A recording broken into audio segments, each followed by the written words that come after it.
guys, it's Reagan and welcome back to another video. Today's video is going to be my June wrap up. Now for the month of June, I had a very ambitious TBR, but I kind of lost sight of how much I read this month. And if you would have asked me before I collected all the books for this video, how many books do you think you read in the month of June?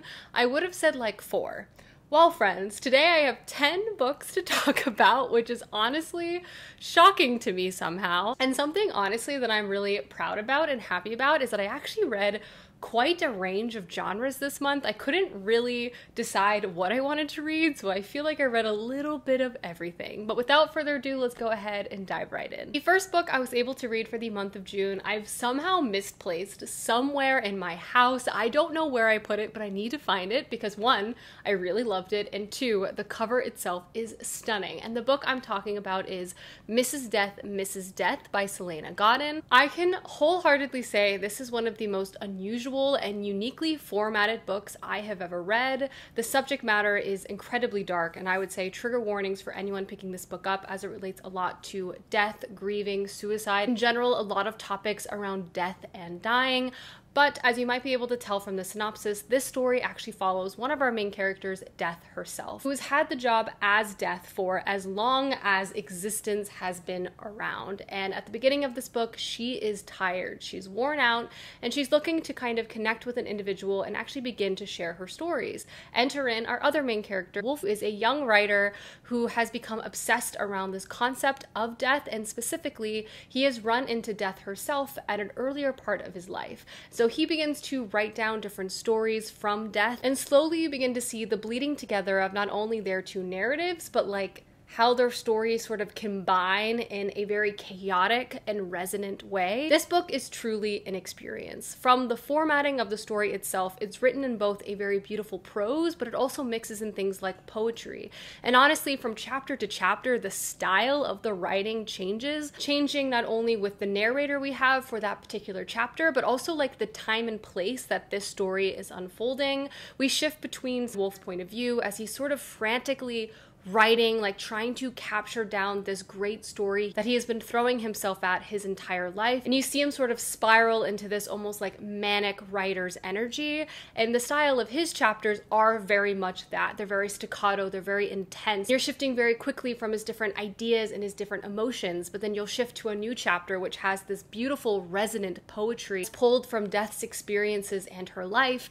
And then you have other chapters which have their own unique style as well, as they're tied to a specific death that Death herself has experienced. This book is for sure a journey from beginning to end, and the writing will really capture you immediately. It's very dark, it's very intense, and I also wouldn't say this is a very straightforward narrative. It's really not wrapped up with a nice, beautiful bow at the end, but if you want a story that's really going to make you think, really explore different facets and points of view of the concept of death, this is a great book to pick up. I really enjoyed it. It really caught me by surprise, and again, one of the most unique books I have ever read. All that to say, I ended up giving Mrs. Death a 4.5 out of 5 stars. After reading Mrs. Death, I wanted something perhaps a little bit lighter, so I decided to pick up The Cartographers by Peng Shepherd. This is a book that's been at the top of my TBR ever since it came out earlier this year. And this is a thriller-based story that also combines things like family drama and family secrets. And this follows our main character, Nell, and she is a cartographer, and this is her greatest passion in life. Her father is also a cartographer and actually the one who inspired her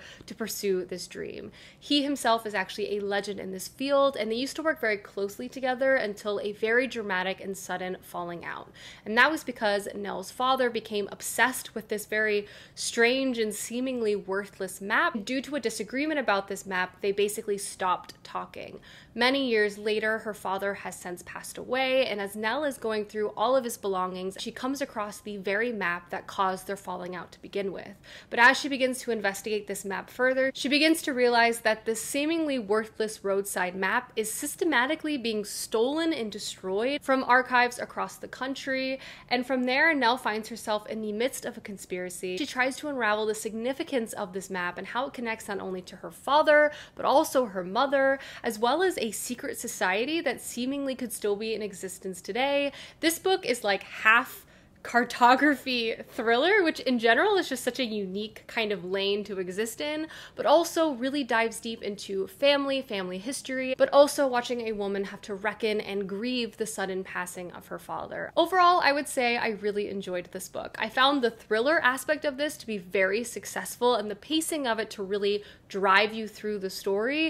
It actually was much more intense and like secret society than I would have ever guessed going into it, and the concept of centering that secret society on maps and cartography and on a passion that personally I don't know too much about was so cool to read and experience, because like the love for maps really shined through this tale. Structurally as well, I really liked that this book was set both in the present day, following our main character Nell as she's trying to unlock the secrets not only of this map but of her father's past. But as we began to find out things, we also went into the past and actually began to follow different points of views of characters that surrounded her father while he was in school and slightly after graduation of his PhD program, and slowly you began to see all these different threads beginning to connect to one another. The overall reveal was pretty surprising, and I thought it was such a fascinating direction for this book to take. I felt like this mystery story had the perfect mix of like fantasy, interesting thriller component centering around a unique passion, also having a lot of heart at this narrative as well, watching our main character Nell not only learn more about her family and reckon with and mourn the loss of a relationship she had with her parent, I thought was really moving, and not to mention Nell's like determination to figure out what is going on despite the many dangers that become readily apparent at the beginning of this book, I thought was rather admirable. If you want an interesting and page-turning kind of unique thriller, The Cartographers is a great book to check out, and I ended up giving this book a 4 out of 5 stars. The next 2 books I picked up were actually sci-fi. I feel like I've been failing on my goal to read more sci-fi this year, so I tried to rectify that a bit this month. The first book I picked up was Rosewater by Tad Thompson, but I think I would describe the story as sort of a first touch-esque sci-fi novel. Essentially, a piece of alien technology makes its way down to Earth, forever alters the trajectory of the world from there. But this book specifically is set in Rosewater, which is a community that surrounds this very mysterious biodome, which just appeared overnight. What's mysterious about this biodome is that it can miraculously heal people, and in fact, at times it can be too good at healing people, as it can literally resurrect corpses from the dead. And in this book, we follow our main character, Cairo, and he is like an ex-thief turned government agent. He himself is also a sensitive, and that essentially allows him to exist on this other plane that has also been created by this biodome. Basically, it's kind of like a mental other world, like you can kind of read minds sort of thing, but it also is a little more complicated than that. At the beginning of this book, something begins to occur in the town of Rosewater where sensitives are beginning to die. Cairo himself is nervous about his own health, but is also curious to what in the world is going on, so he begins to investigate further. Truthfully, this is probably one of the strangest books I've ever read, but it was also one of the most engrossing books I've ever read as well. Structurally, I just really appreciated how this book was put together. It has a very intense present day reality. Obviously, sensitives around Cairo are quite literally dying, and the mystery of this biodome is at like an all-time high.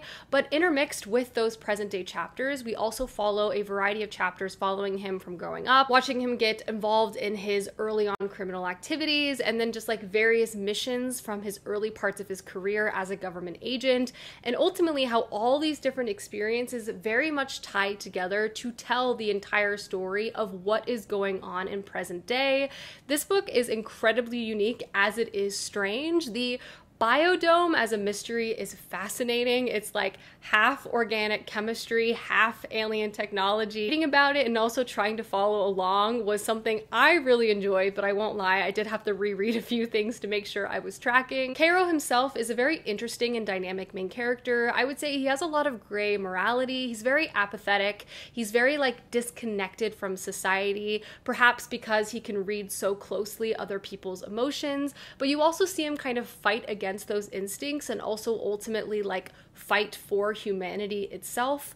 Also, what's really cool is kind of seeing how this alien technology has impacted the world and the government. When it landed in Nigeria, it basically upended the entire political system worldwide, from America completely cutting themselves off from international communication, to the UK basically almost being consumed by this organism, to just all different sorts of things going on. Having that sort of international political lens layered on top of the story, I thought was very effective. Overall, this book absolutely had me flipping the pages. It was very unique. It was very gripping. I can honestly say with full sincerity, I had no idea where this book was going. This is actually the first book to a trilogy, and I just thought it was so smart, and I can't wait to see where the story takes us next. I ended up giving this book a 3.75, 4 stars. And the second sci-fi novel I picked up for this month, oh my gosh, I loved so much. As I'm sure you might have been able to tell, I read a few dark books, and this book was both very emotional but also so charming and so heartwarming. I laughed, I cried. It really delivered everything I could have wanted. That is Light from Uncommon Stars by Rika Aoki. This book had a wonderful combination of a cool concept that was like very wild and very quirky and unusual, to wonderful characters that you fall in love with so much. And just lastly, it was so well written. I doubt you'll be able to read this book and just not fall in love with everyone. It's a story that follows a cast of characters all living in and around San Gabriel Valley in California. One of those characters we follow is Shizuka, and she has quite literally made a deal with the devil. And that deal is that she must turn in 7 violin prodigies to the devil, basically break her curse. She's known as like one of the best violin teachers, but also all of her students have all tragically died during some point in their career. Beginning of this book, Shizuka is on the hunt for her last prodigy, and she stumbles across a young trans runaway, Katrina, in the park. And basically they begin working with each other as Shizuka basically takes her in, teaching her the violin, but you also begin to see a beautiful found family relationship begin to form between Shizuka and Katrina. We also follow Lan, who has come to Earth from another planet with her family to basically escape this plague that is destroying planets. They've settled on Earth because it's a more primitive planet, and they're able to more easily blend in, and they have opened a donut shop, and they spend their days like making donuts. And Lan and Shizuka actually cross paths, and they also begin to have a budding relationship. This book is so delightful. Conceptually speaking, just the idea of it is so fantastic, and it is truly like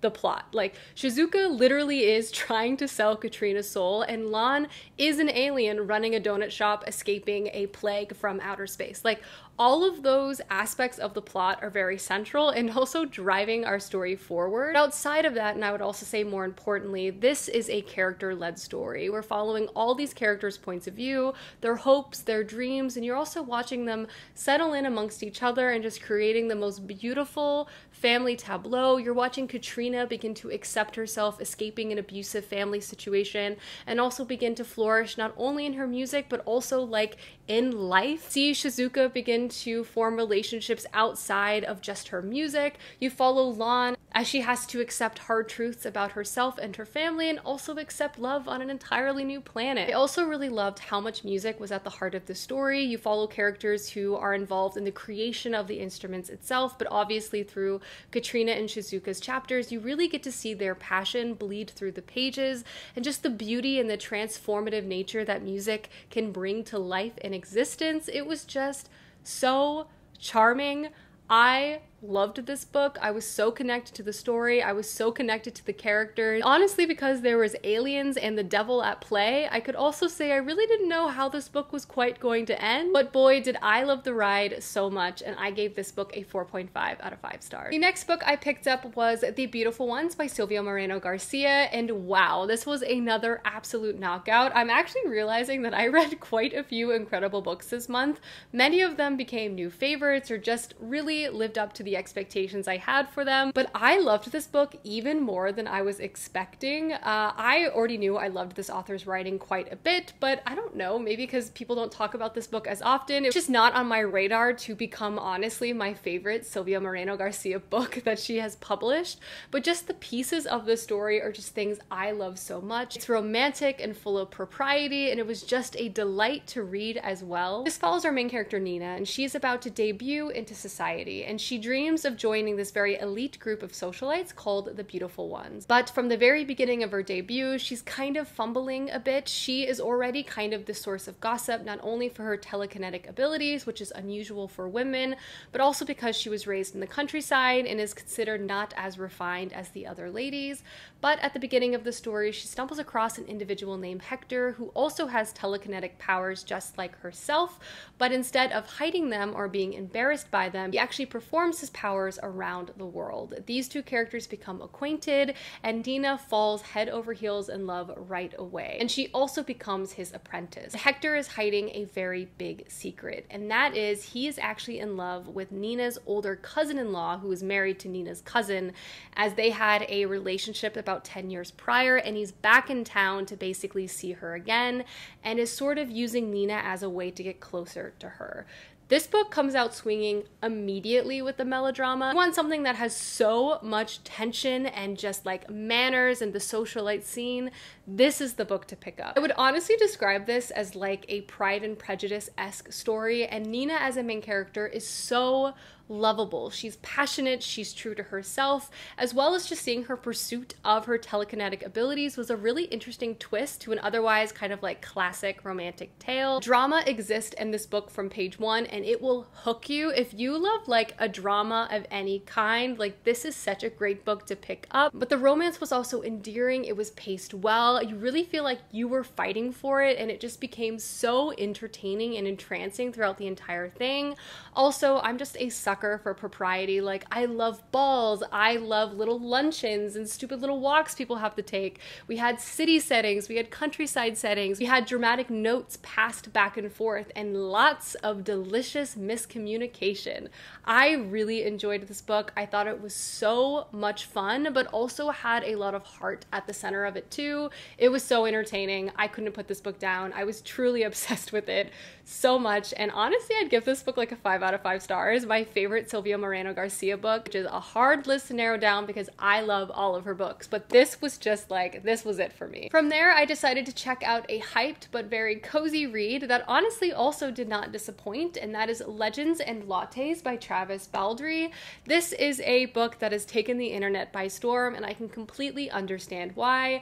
Honestly, cozy put in front of any genre, I am there, and this is a cozy fantasy story. We're basically following our main character who at the beginning of the story has left a warrior band, and she is looking to set out on her own and finally follow her dream. And that is to open up like this fantasy town's very first coffee shop. Follow Viv as she not only scouts out the perfect location, but also works to refurbish the space to make it perfect for her coffee shop dreams. You also begin to see her slowly begin to surround herself with other people who want to see this dream become a reality too, from an adorable baker who has so much talent and made me starving throughout reading this book, to Tandri, who makes a perfect companion for Viv. You just slowly begin to see this coffee shop dream become a reality and also become a fixture within this community. This book was incredibly endearing, very low stakes. Like, at no point was I concerned that anything too dramatic or sad was going to happen. That being said though, like, don't get it twisted, this book definitely had a very interesting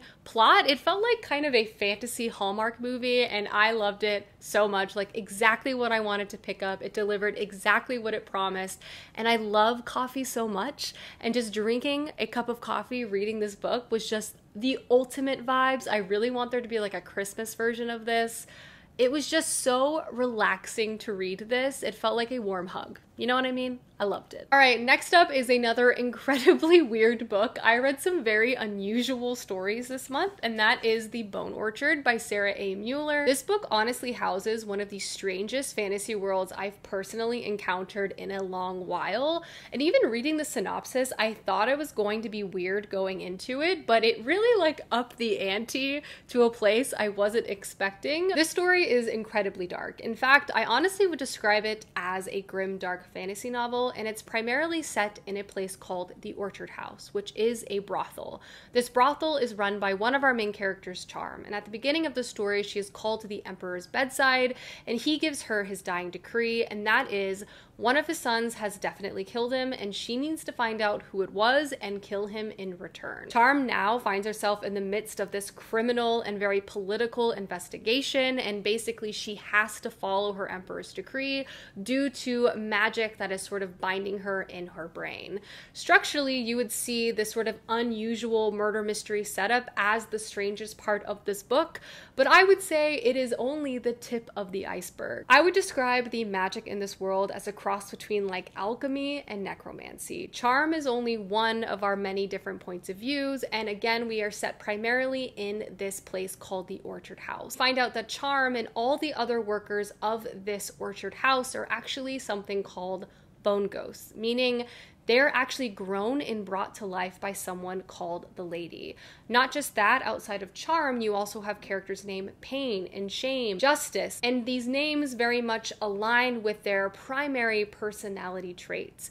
You also begin to realize that they're all sort of connected, seemingly with a single consciousness, and all very much speak to and align with someone called, again, the Lady, who grows them. This mystery is just as central to this story as the mystery of who killed the Emperor, and honestly, a large part of this book is just trying to figure out what in the world is going on and how in the world this world works. Structurally, I would say this book is not for everyone. It's incredibly convoluted and not straightforward at all. Personally, I really love stories like that. I love to be dropped into a world and slowly have to piece things together. So that is for sure something I wanted to call out. But something else I really enjoyed about this story is that it really centered a brothel and the work that goes on here. This story did not shy away from the different aspects and the complexity working in this type of field, and you follow a lot of different characters, their own personal experiences and trauma working in this particular field, but you also see them using their own strengths and their own power and choice in a lot of situations as well,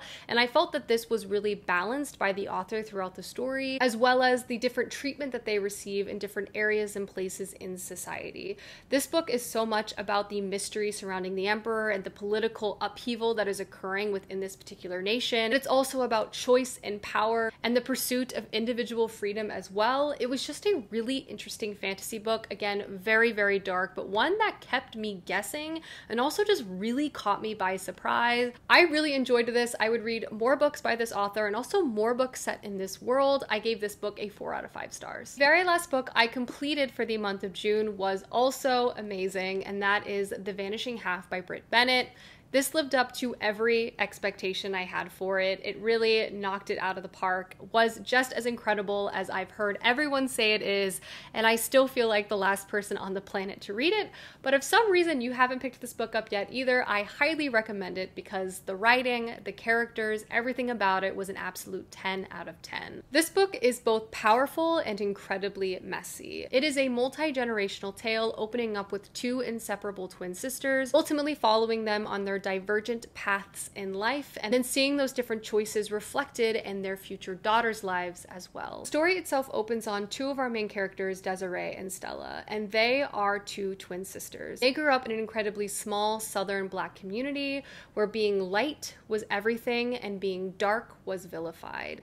This book explores elements of not just race but also colorism. These 2 twin sisters grew up in this town feeling weighed down the rigid expectations put upon them. At the age of 16, they ran away together. After running away together, the sisters actually separate, with one of the sisters, Stella, deciding to marry a white man and ultimately passing as white within society, where the other, Desiree, decides to marry a man with much darker skin and having a child with him, but ultimately moving back to her same small town, which she swore that she would never go back to. You follow the repercussions of both of these women's various life choices throughout not only their life, but also echo into the lives of their daughters as well, who we also read from the point of view of and actually watch them cross paths. This is a story that follows multiple strands through multiple generations, finding us first in the Deep South, following us to California, to New York City, and bringing us back again to this one single small town. This is a story not only about family, but so much about sisters, as well as just women. It obviously unpacks things like race within America, but also looks at things like colorism that exists within different communities as well. The story itself and the narrative narrative is just so well written. You find yourself living within all of these different lives and feeling for the characters in so many different ways.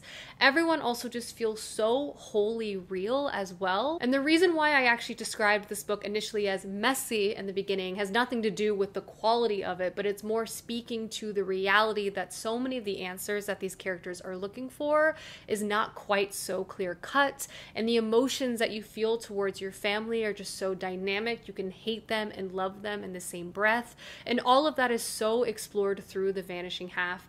This book is truly exceptional. I need to read more books by Brit Bennett. I own other books by Brit Bennett and I will be checking them out soon.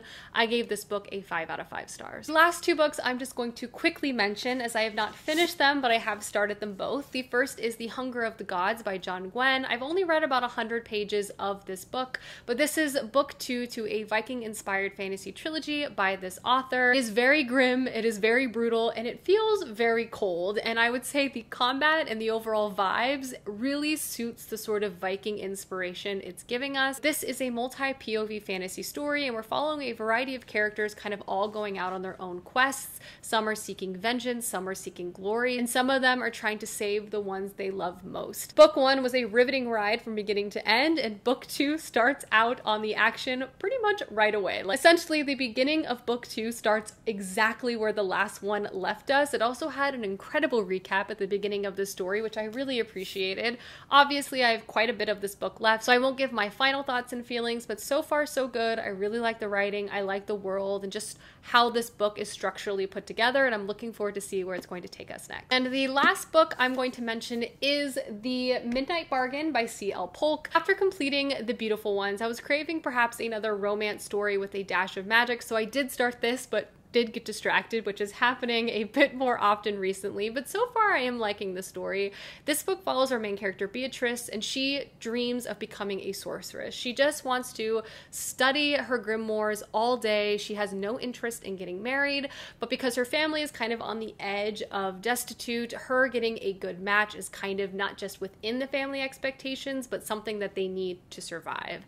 At the beginning of this book, it's just at the beginning of a new socialite season. Her family has big plans for her potential marriage, but our main character doesn't want to get married, and she has cracked the perfect plan as well as the perfect magical bargain to pursue to prevent this from happening. But in attempting to achieve this plan, she comes across two very rich and powerful siblings who also have their own intentions with her. And that is overall the vibe of the story. I've only read about a third of this, and so far it's really entertaining. It definitely has a lot of the society expectations as well as the magical component, which I think is really cool. There's also this very interesting push and pull between the two different siblings as well, which I'm hoping is further explored. I like it. It wasn't blowing my mind by any means while I was reading it, but I did find it entertaining, and I will probably finish this in the next month or so. Alrighty guys, those are all the books I read for the month of June. Let me know down below some books you've read recently, as I would love to know, and I will see you soon with another video soon. Goodbye!